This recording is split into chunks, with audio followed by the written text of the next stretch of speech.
Sir. Car యాక్సిడెంటా? రేపు పెళ్లి పెట్టుకుని ఇవాళ నువ్వు కార్ యాక్సిడెంట్ చేసావు, ఎంత అప్రదిష్ట. ఈ సంగతి పోలీసులు తెస్తే రేపు నువ్వు కూర్చోవాల్సిన పెళ్లి పీటల మీద కాదు, కటకటాల వెనకాల. నువ్వు వెళ్ళిపోయి. డ్రైవర్ వచ్చాడో లేదో. కొండయా, కొండయా, ఎవరవయ్యా నువ్వు? మీ అమ్మాయి కార్ యాక్సిడెంట్ చేయగా చూసిన మనిషిని. మా అమ్మాయి కార్ యాక్సిడెంట్ చేసిందని చెప్పడానికి ఏమిటి ఆధారం? నాతో పాటు మరో 15 మంది చూశారు, వాళ్ళని తీసుకొస్తాను. బాబా లోపల కూర్చొని మాట్లాడుకుందాం.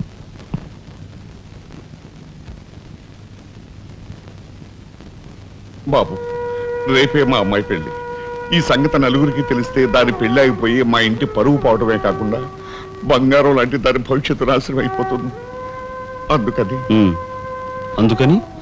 అందుకని ఈ కేసు నెత్తి మీద వేసుకునే మనిషి ఎవరైనా దొరుకుతాడేమోనని. దొరికితే చెయ్యన్నారు వాడిని ఎత్తినేసి వాడికి అన్యాయం చేద్దామనా? అన్యాయం చేయను బాబు, వాళ్ళు ఎంత అడిగినా ఇస్తాను. అంతేకాకుండా దెబ్బ తగిలే హాస్పిటల్లో ఉన్న పేషెంట్కి అయ్యే ఖర్చంతా నేను భరిస్తాను. నిర్లక్ష్యంగా కారు నడిపి ఓ మనిషి అవిటివాడైపోవటానికి కారకుడయ్యాడు కనుక కోణిదెల రాజారాం అనే ఈ ముద్దాయికి ఐపీసీ సెక్షన్ 348 క్రింద 6 నెలలు కఠిన కారాగార శిక్ష విధించటమైనది. సూపరింటెండెంట్ గారు పిలుస్తున్నారు.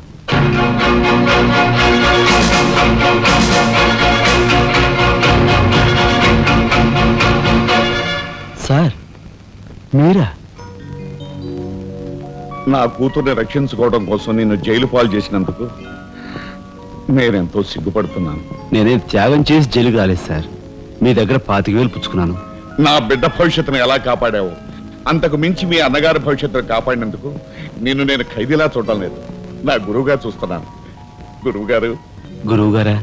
చిన్నవాణ్ణి, నన్ను మీరు. చిన్న పెద్ద ఏమీ లేదు, నేను ఆ నిర్ణయానికి వచ్చానంతే. పదండి గురుగారు.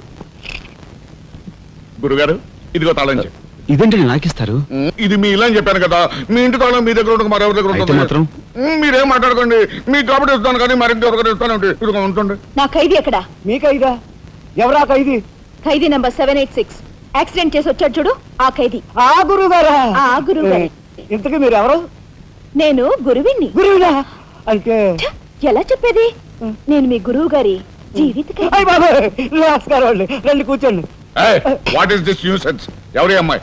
మన గురువు గారి వైపు గారు, గురువుని. నమస్కారం బాబాయ్ గారు. ఆశీర్వాదం అమ్మా. గురువు గారిని చూడాలి చావా? అయితే గురుగారి దగ్గర స్వయంగా తీసుకెళ్తాను రామ్మా. జిందాబాద్ బాబాయ్ గారు. రామ్మా.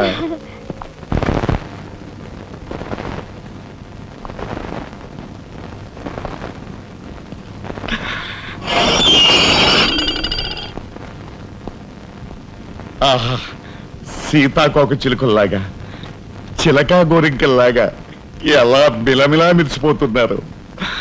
గురువు గారు, ఏమి నువ్వు చేస్తున్న పని సిగ్గులేదు? ఎవరైనా చూసి ఏమనుకుంటారు?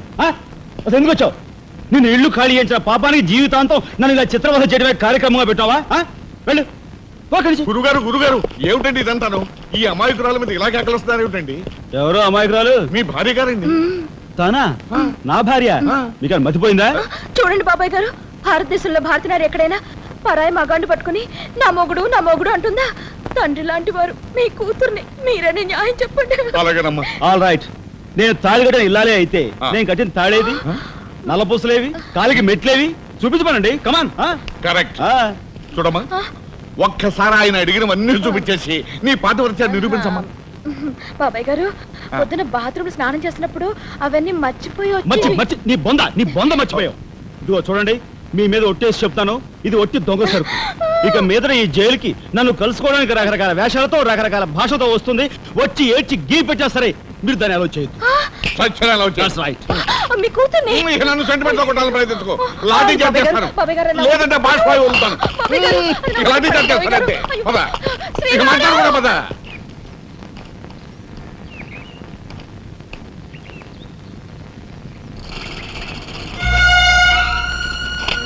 చిరంజీవి రాఘవకు ఆశీర్వదించరాయినది. నా పేరు జగన్నాథరావు, జైలు సూపరింటెండెంట్గా పనిచేస్తున్నాను. మా అమ్మాయి కారు యాక్సిడెంట్ చేస్తే నీ చదువు నిమిత్తం నీ తమ్ముడు ఆ నేరాన్ని తన మీద వేసుకుని ఈ 25,000 నీకు పంపమన్నాడు. ఈ విషయం ఎవరికీ తెలియజేయొద్దన్నాడు.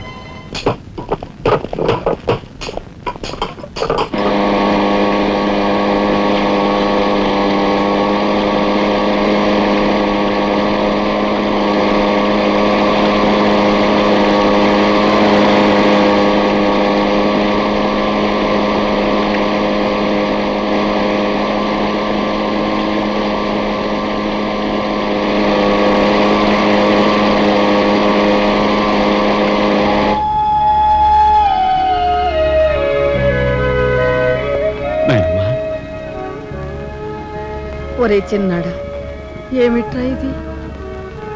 నేనేం చేయకుండా పని చేయలేదు నాయనమ్మా. అనుకోకుండా యాక్సిడెంట్ చేసి అవును, చెయ్యని యాక్సిడెంట్ నీ నెత్తి మీద వేసుకుని ఆ పెద్దంటి పరువు కాపాడావు.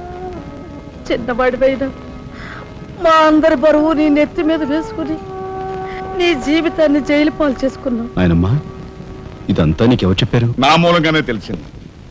నభ్రియాత్ సత్యం అప్రియం అన్నారు కానీ ప్రియమైన సత్యాన్ని చెప్పకూడదని వేదాల్లో కూడా లేదుగా గురుగారు. చిన్నడా,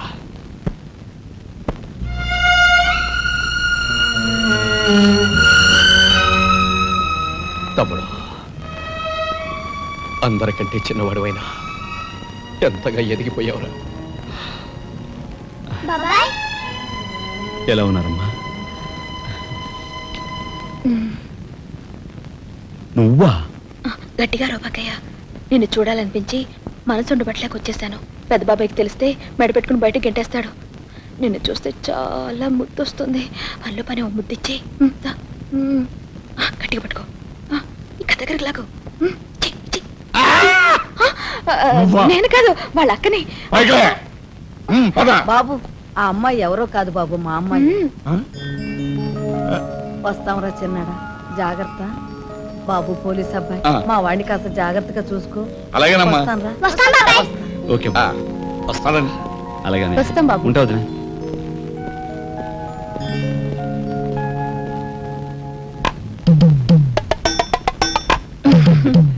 ఏంటి వాళ్ళతో వెళ్ళవా? ఇక్కడే ఉండిపోతావా? రఫ్ సరే